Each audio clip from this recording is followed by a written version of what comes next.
दोस्तों, हमारे चैनल दर्पण ज्ञान सागर में आप सभी का स्वागत है। मित्रों, आज का विषय है स्त्री की कौन सी कमी के कारण उसकी हंसती खेलती जिंदगी में आग लग जाती है। एक बार माता पार्वती भगवान शिव से कहती हैं, प्रभु मैं ये जानना चाहती हूँ कौन सी स्त्री का जीवन बर्बाद हो जाता है, उसकी हंसती खेलती जिंदगी में आग लग जाती है।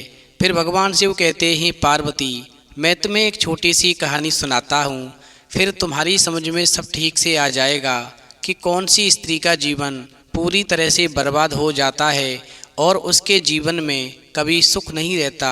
तो मित्रों, कहानी शुरू करने से पहले मेरा आप सभी से अनुरोध है कि आप हमारी कहानी में खो जाएं। उससे पहले हमारे चैनल को सब्सक्राइब करके बेल आइकन अवश्य दबा लें, जिससे हमारी हर वीडियो का नोटिफिकेशन सबसे पहले आप तक पहुंच सके और आप हमारी हर वीडियो से प्राप्त ज्ञान का अपने जीवन में लाभ उठा सकें।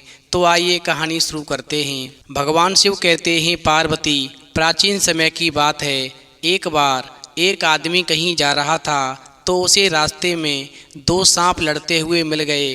वो आदमी उन सांपों के पास गया तो उसने देखा कि उनमें से एक सांप की लड़ते लड़ते बहुत ही बुरी हालत हो गई थी। वहीं उस आदमी को उस घायल सांप पर बहुत दया आई, सो उसने एक डंडी उठाई और उन दोनों लड़ते हुए सांपों को अलग अलग कर दिया। फिर उसने बड़े वाले सांप को धमकी दी तो वो वहां से बड़ी तेजी से भाग गया। फिर उसने दूसरे सांप को डंडी से छूकर देखा कि अभी ये सांप जिंदा है कि नहीं, मगर भगवान का लाख लाख धन्यवाद कि अभी भी वो सांप जिंदा था। वहीं सांप कहने लगा, बहुत बहुत धन्यवाद आदमी, अगर तुम यहाँ पर ना आते तो अब तक तो मैं मर ही गया होता। तुमने मेरी जान बचाई है, तुमने मेरे ऊपर बहुत बड़ा उपकार किया है और मैं तुम्हारे इस उपकार का बदला चुकाने के लिए तुम्हें एक ऐसी शक्ति देता हूँ। इस शक्ति को प्राप्त करने के बाद में तुम सभी जीव जंतुओं की भाषा को समझ सकोगे कि जीव जंतु आपस में क्या बात करते हैं। वहीं आदमी कहने लगा, क्या तुम सच में कहते हो? क्या मुझे ऐसी शक्ति मिल सकती है जो मैं जीव जंतुओं की भाषा पहचान सकूं, उन्हें समझ सकूं?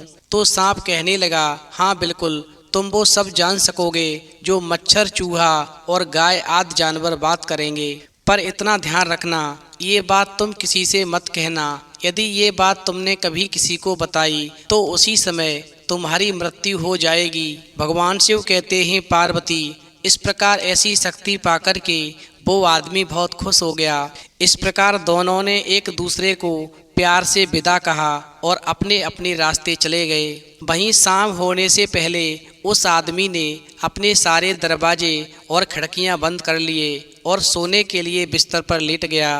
तभी कुछ देर के बाद में एक मच्छर दरवाजे से अंदर आने की कोशिश करने लगा। जब वहां से उसको अंदर आने का रास्ता नहीं मिला तो मच्छर जो था खिड़की के पास गया, पर वहां भी मच्छर को अंदर आने की कोई जगह नहीं मिली। तो मच्छर गुस्से में आकर के बहुत जोर से भिनभिनाने लगा और कहने लगा, सत्यानाश हो इस जगह का, ये घर तो ताबूत की तरह से कसकर बंद है, अब मैं इसके अंदर कैसे घुसूं? उधर घर के अंदर उस आदमी ने जब मच्छर की ये बात सुनी तो उसको हंसी आ गई। इधर तो आदमी की हंसी निकली और उधर तब तक उसकी पत्नी भी आ गई। वहीं पत्नी पूछने लगी, तुम क्यों हंस रहे हो? आखिरकार बात क्या है? वहीं वो अपनी दूसरी हंसी को रोकते हुए आदमी कहने लगा, कुछ नहीं कुछ नहीं, और फिर ऐसा कहकर के वो दोनों सो गए। वहीं कुछ देर के बाद में एक चूहे ने उसके घर में घुसने की कोशिश की। वहीं चूहे ने भी घर का दरवाजा और खिड़कियां देखीं, पर उसको भी वो घुसने के लिए नामुमकिन लगीं। वहीं चूहे ने थोड़ी देर तो सोचा, पर वो सीधा छत की तरफ भागकर गया और वहां उसको तख्तों के बीच में घर में घुसने की एक छोटी सी जगह मिल गई, सो वो वहां से घर में घुस गया। वहीं चूहे ने खाने वाली चीज के लिए उस आदमी के घर के सारे कमरे छान मारे। उसके लिए उसने इधर चीजें गिराईं, उधर चीजें गिराईं, पर उसको खाने वाली चीज कहीं पर नहीं मिली। फिर तो ऐसा देख कर के वो चूहा जो था गुस्से में चिल्लाने लगा और कहने लगा, सत्यानाश हो इस घर का, ये किस तरह का घर है? मुझे यहाँ पर खाने के लिए किसी भी चीज का एक भी जरा सा टुकड़ा नहीं मिला। उधर बिस्तर में लेटे हुए उस आदमी ने जब चूहे की बात सुनी तो वो फिर से बहुत जोर से हंस पड़ा। वहीं पति को हंसता हुआ देख करके उसकी पत्नी फिर कहने लगी, अब क्या हुआ, अब क्यों हंस रहे हो, आखिरकार बात क्या है। वहीं आदमी ने अपने आप को बड़ी मुश्किल से रोकते हुए कहा, ओहो कुछ नहीं, सचमुच में कुछ नहीं, तुम सो जाओ। भगवान शिव कहते हैं, पार्वती, इस प्रकार रात गुजर गई और सुबह हो गया। और फिर जैसे वो रोज करता था उसी तरह वो सुबह को भी उन गायों के बाड़े में गया और उनको हरे हरे घास के मैदान में चराने के लिए ले गया। वहीं रास्ते में जब गायें आपस में बातें करती जा रही थीं और वो आदमी बड़े आराम से उन गायों की बातें सुनता हुआ चला जा रहा था, उसके बाद उनके दूध दुहने का समय आया तो उसकी पत्नी बैठने के लिए एक स्टूल और दूध दुहने के लिए एक बाल्टी लेकर आई। वहीं उसकी पत्नी को देख कर के सबसे बड़ी जो गाय थी वो एकदम से रम्हाई और बोली, ओ गायों देखो जरा, ये स्त्री हमारा दूध चुराने आ गई। और फिर ऐसा सुनकर के वो आदमी जो था एकदम से जोर से हंस पड़ा। वहीं इस बार उसकी पत्नी को बहुत तेजी से गुस्सा आ गया और कहने लगी, तुम फिर हंस रहे हो, आखिरकार बात क्या है, कल से तुम हंसे ही जा रहे हो। वहीं आदमी कहने लगा, नहीं, कोई खास बात नहीं, बस जरा यूं ही हंस रहा हूँ। पर उसके पास में ऐसा कोई बहाना नहीं था जिस पर कोई दूसरा उस पर विश्वास कर लेता।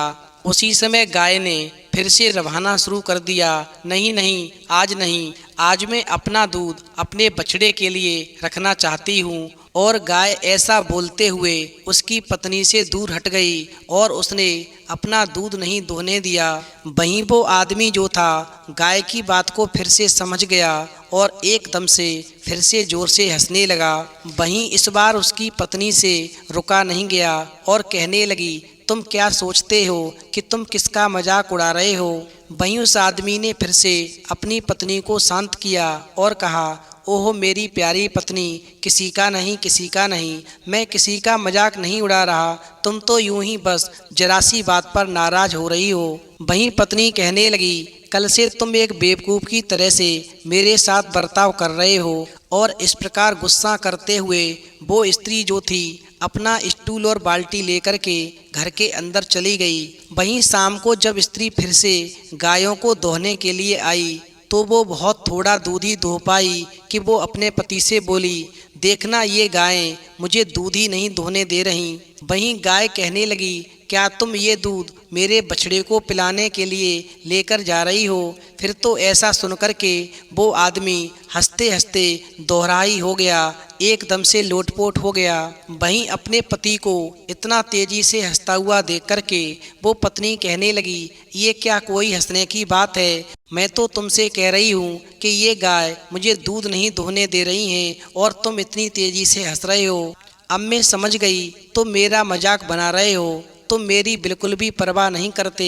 वहीं एक बार फिर गाय रम्हाई और कहने लगी, हो सकता है कि उसके पास इसकी कोई वजह हो। वहीं वो आदमी जो था गाय की बात पुनः सुनकर के फिर से जोर से हंस पड़ा। इस बार तो उससे अपनी हंसी रोकी ही नहीं गई। वहीं उसकी पत्नी बोली, अगर तुम्हारा यही ढंग रहेगा तो मैं गांव के अक्लमंद लोगों के पास जाती हूँ और उनसे कहूँगी कि वो रात को हमारे घर आएं, तब मैं उनको अपनी समस्या बताऊंगी और उनसे रिश्ता ख़त्म करवाने की प्रार्थना करूंगी। अब हमारे तुम्हारे बीच में कोई पति पत्नी का रिश्ता नहीं रह पाएगा, क्योंकि मैं समझ चुकी हूँ तुम पूरी तरह से पागल हो चुके हो। और फिर तो पत्नी की बात को सुनकर के वो आदमी जो था बहुत ही जोर से हंस पड़ा कि शायद हंसकर वो अपनी पत्नी को शांत कर सके, पर ऐसा नहीं हुआ। उसकी पत्नी शांत नहीं हुई। वहीं शाम को गांव के बड़े लोग जब आए और आग के चारों तरफ बैठकर उस स्त्री से कहने लगे, तुमने हमें यहाँ पर क्यों बुलाया है, बताओ तुम्हें क्या परेशानी है।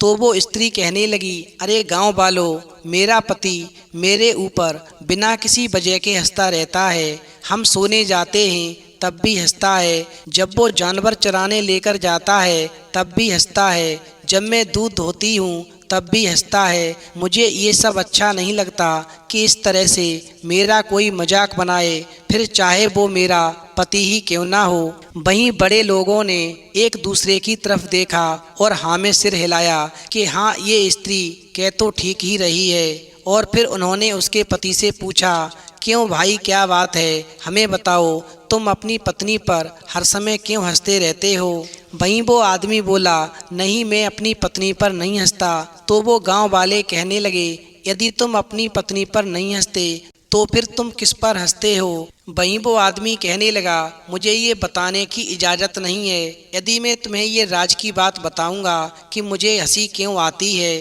तो मेरी मृत्यु हो जाएगी। वहीं गांव वाले कहने लगे, तुम हमें बेवकूफ़ नहीं बना सकते।